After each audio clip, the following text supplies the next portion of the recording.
Welcome to Parent Night. Our topic tonight is guiding children's behavior. There are many reasons why children misbehave. Sometimes it's attention seeking. Sometimes they're just testing new boundaries. Sometimes it's just imitating something they saw. Other times they're misbehaving because the expectations of them are unclear or inconsistent. The ultimate goal? Guiding children as they learn self-regulation and find appropriate ways to express their wants, their needs, their views, and their feelings. In our next section, we will cover some rules and expectations for children's behavior at home. Expectations vary from different age groups to different points of their day or different locations, but here are some that we use here in the center, and I hope that you can find them to use them at home. One thing you'll also notice at our center, when we clean up, even the staff are helping the children clean up. Why do we do this? Because we want them to learn that it's okay to help somebody else clean up, even if it's not your mess.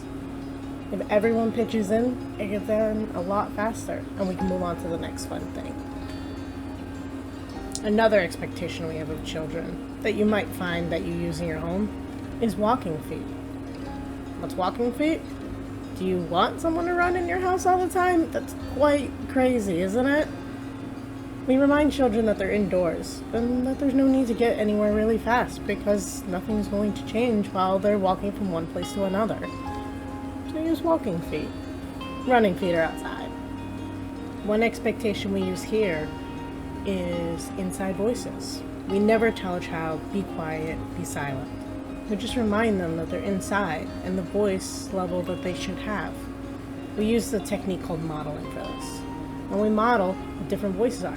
Outside voices are quite loud, and it's okay to use them outside. Inside voices should be a better talking level. And then when we want them to be quieter, we remind them that we're whispering and talking softly. We don't always use this one. And we often use normal inside voices. But we mix it up from time to time. Consistency. I can't say it enough. If the expectation at home is that your child pushes in their chair every single time they're done at the table, but you tell them, oh, it's okay, we're in a hurry, or, oh, you have a friend over, don't worry about it, you're teaching them that the rule doesn't apply all the time. If you want them to push in their chair every single time, it literally has to be every single time. You'll find that we paint all of our expectations in a positive light, using walking feet, using inside voices, and staying away from the words that are no, don't, because we want children to learn the expectations, not punish them because they don't know. In this last section, we will cover specific techniques that can be used to assist your child at home with different expectations. First technique, redirection. Sometimes it's not about the crayon, and finding another activity to move on to can really help alleviate that stress that the child's feeling. Sometimes if it's over a crayon situation, I'll say, hey, want to come play this game with me? Or maybe they want to join a friend and do something else. You can come back to the crayon. It's not that big of a deal. Every day we do something with our children. That's called modeling. And you're doing it right now. Your child is seeing how you react to things, and they're going to react the same way. So when you stub your toe and those swear words start coming out, you might want to choose better words, right? Because we don't want to be modeling that type of behavior.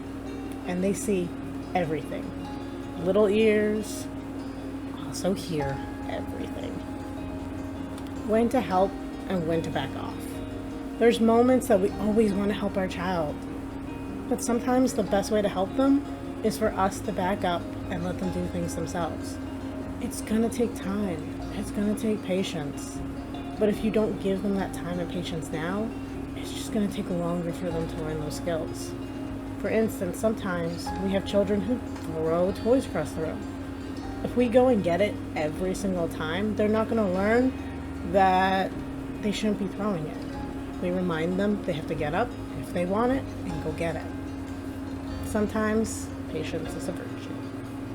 Saying sorry. Yes, saying sorry is an important step, but if it comes too soon or too late, it loses its value. If you say sorry, and they don't actually mean it, then what? You're teaching them that empty words still have value? No. It should take time. Reflect on the reason why you're saying sorry. Even in our program, when kids do say sorry, we make sure that the other kid doesn't say, "It's okay." Is it okay that someone hurt you like that? No. We say, "I accept your apology," or "I'm not ready to accept your apology right now. Can we talk about this in a little bit?" Both sides need to be heard. Hitting. It happens all the time, but sometimes it's just an accident. It's hard for a child at first to distinguish if a high five looks like this or if it looks like this, right? It takes some time to learn these skills of how hard they're pressing, how their body is moving. Be patient with them and think about if it really was an accident or if it was intentional. Okay, my child really hit someone. What do I do now? Well, you remind them that they weren't like that if it was done to them. It hurts. Have them look at whoever they hit. Do they look happy? Do we want them to be happy? Talking through those emotions and what that should look like. Treating everyone and everything with respect. In my program, we don't even squish bugs. We remind children that even bugs, as tiny as they are, have a purpose in this world. And it's important to remember that everyone has thoughts and feelings, even if we can't see them.